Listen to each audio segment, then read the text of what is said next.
So we are going to be doing gas exchange and circulatory systems of the termite. So termites, as well as many other insects, contain a waxy exoskeleton that allows for water retention and protection, but gas exchange is limited as a result of this impermeable layer. To counter this, they utilize spiracles, which are lateral exoskeletal openings that allow for gas exchange to take place. The spiracles will open up directly into trachea, which travel throughout the body and branch into tracheoles, similar to bronchi and bronchioles of the respiratory system. Tracheoles contain tracheal fluid, which is where the gas exchange takes place with the surrounding tissues. Termites may rely on discontinuous gas exchange, otherwise known as DGE cycles, for respiratory physiology. This cycle is differentiated into three main periods: a closed or C phase, flutter, F phase, and open O phase. The spirochelar closed period is when oxygen used by tissues lowers endotracheal oxygen pressure, which subsequently drops total endotracheal pressures as carbon dioxide is buffered via the extracellular fluids. After oxygen levels in the trachea fall enough, the spiracles enter a period where they continually open and close for very short periods of time, known as fluttering. This allows for convective flow of atmospheric air into the tracheae to allow for increased oxygen pressure. Carbon dioxide levels will continue to rise enough to where spirochelar closure muscles will relax and the spiracle is opened to release accumulated carbon dioxide. This release of carbon dioxide causes the spiracles to close once again and repeat the cycle.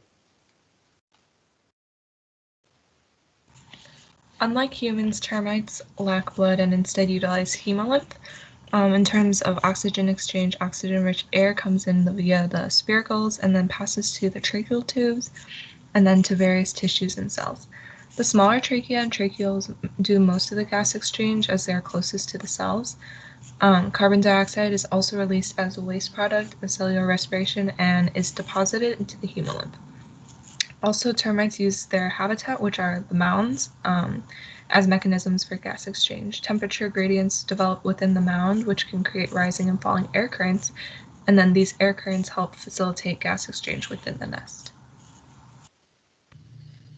So for insects generally, it is understood that chemoreceptors located either within the ganglia of the central nervous system or peripherally located near the spiracles detect changes in several factors, including hydrogen ion levels in the hemolymph.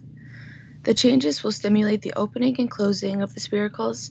Many insects coordinate the actions of the spiracles with abdominal muscle contractions, which generate waves of pressure in the hemolymph, which in turn affects the insect's tracheal air sacs.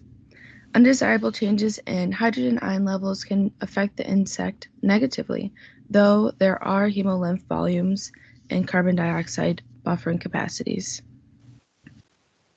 So termites have an open circulatory system, which means that they have no heart or blood vessels. The hemolymph, which is the nutrient-carrying substance, circulates freely in the body cavities where it makes direct contact with the tissues. The dorsal vessel is the main circulatory structure, and it runs through the thorax and the abdomen. It is segmented into chambers and ensures the one-directional flow of the hemolymph.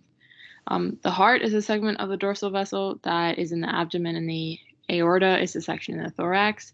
The aorta doesn't have any muscle. It's pretty much just a tube that dumps the hemolymph out by the termite cerebral ganglion, which then travels down through the rest of the termite's body. The termite also has distinct body cavities that are separated by membranes to prevent the hemolymph from circulating backwards. Peristaltic contractions in the dorsal vessel push the hemolymph through the dorsal vessel out into the and then out into the cerebral ganglion on relaxation. The hemolymph then percolates through the body. Again, to reiterate, there aren't any blood vessels. It just percolates through the entire body cavity.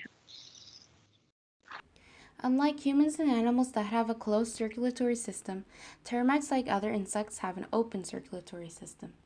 This means that the hemolymph flows freely through body cavities since there are no vessels to conduct the blood. Termites do not have an actual heart, but there is this vessel called the dorsal vessel that acts like one. It is a major structural component of the circulatory system. It runs from the abdomen to the thorax of the termite, and its function is to collect hemolymph in the abdomen and forward it to the head. Hemolymph is pumped forward from the hind end and the sides of the body along the dorsal vessel. It passes through a series of valve chambers to the aorta and is discharged in the brain. After hemolymph is discharged, it runs back over the alimentary canal and through the wings and along the antennae and legs before it flows backward again to the abdomen. And also, to prevent hemolymph from circulating backwards, the termite body has special cavities called sinuses, and these are divided by membranes. These prevent hemolymph from circulating backwards.